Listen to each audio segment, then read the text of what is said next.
Saudara, Partai Gerindra kembali mengusung Prabowo Subianto di Pilpres 2029 mendatang.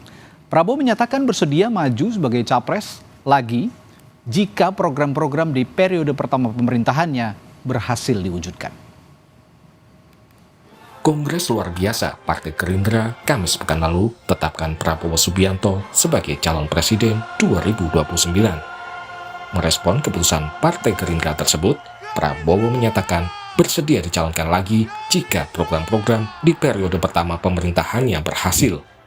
Tapi jika program-program tersebut mengecewakan rakyat, Prabowo meminta agar dirinya tidak dicalonkan lagi di Pilpres 2029.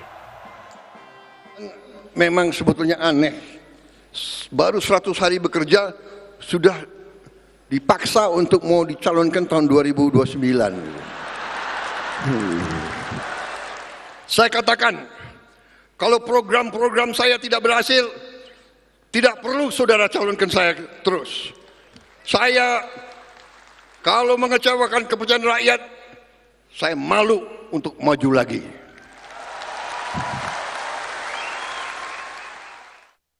Survei Litbang Kompas awal Januari lalu memperlihatkan 80,9% publik puas dengan kinerja pemerintahan Prabowo Gibran di 100 hari pertamanya. Hanya 19,1% yang menyatakan tidak puas. Tingginya dukungan atau tingkat kepuasan publik terhadap pemerintahan Prabowo Gibran dipengaruhi oleh program-program atau kebijakan Prabowo Gibran yang bersifat populis. Survei Litbang Kompas menunjukkan 85% publik puas dengan program pelayanan kesehatan gratis. 82,1% masyarakat puas dengan program renovasi sekolah rusak. Untuk program bantuan langsung tunai, 66,9% menyatakan puas, 28,8% tidak puas. Program makan bergizi gratis, 66,8% puas, hanya 23,2% yang mengaku tidak puas.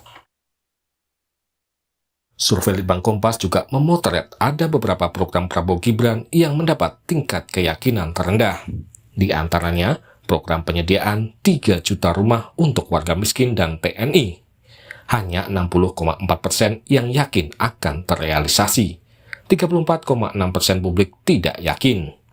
Lalu program pemberantasan praktik ilegal di lapas dan rutan. Sebanyak 72,8% publik menyatakan yakin, sedangkan 24,3% lainnya mengaku tidak yakin program tersebut bisa dilaksanakan. Pemberantasan judi online juga mendapat tingkat keyakinan rendah dibanding program-program lainnya. Hanya 72,9% publik yang yakin bisa dilaksanakan. Sedangkan program pencegahan kebocoran negara hanya 74,4% yang menyatakan yakin. Ada 20,1% publik yang tidak yakin program tersebut bisa diterapkan. Setelah diusung sebagai calon presiden 2029 oleh Partai Gerindra, Prabowo kemudian menawarkan pembentukan koalisi permanen kepada para pimpinan parpol koalisi Indonesia Maju Plus. Pakar politik menilai, gagasan pembentukan koalisi permanen selain untuk mengamankan program-program pemerintahan Prabowo, sekaligus juga untuk mempersiapkan Pilpres 2029. Ya, sebenarnya permanen itu supaya tidak ada gonjang-ganjing, supaya programnya Prabowo di masa yang akan datang itu tidak tambal sulang, dan tidak pusing-pusing menghadapi orang-orang yang suka protes dan kritis. Makan bergizi gratis, kesehatan gratis, dan seterusnya. Cuman saya menduga soal koalisi permanen ini bukan soal yang sekarang terjadi sampai 2029, tapi 2009 sampai 2034. Ini kan bertepatan dengan Prabowo yang telah diumumkan kembali oleh Gerindra sebagai calon presiden 2029. Jadi ajakan ini semacam proposal politik lanjutan lah, kira-kira begitu. Patut dinanti bagaimana kinerja Prabowo selanjutnya dalam mewujudkan program-programnya. Kesuksesan program-program pemerintahan akan menjadi penentu maju tidaknya Prabowo di Pilpres 2029 mendatang. Tim Liputan, Kompas TV.